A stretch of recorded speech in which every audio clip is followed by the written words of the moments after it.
Hi friends అందరికి. ఇగో ఈరోజు అయితే మా తమ్ముడు ఏం చేస్తున్నాడు చూసిరా, చల్ల చేస్తున్నాడు. గట్ల మీద పోసుకున్నావు ఎందుకురా? నేను చేస్తా అంటే నీకు పోయరాదని చెప్పేసి మా తమ్ముడు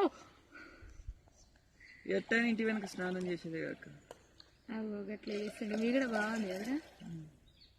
వెన్న వెన్న ఎండకు బాగా తిరిగినాం కదా, సాయంత్రం ఇంటికి పోయే టైం అన్నమాట ఇది. ఇగో చల్లగా ఇంటికి పోతున్నాం. ఎండలు అప్పుడు తాగితేనే బాగుంది. ఉప్పు సప్పనే ఉండాలి కొంచెం. నాకు నాకు కొంచెం ఇస్తాను. ఇయనే అయ్యాడు పెత్తన చేతిలో పట్టుకున్నాడు.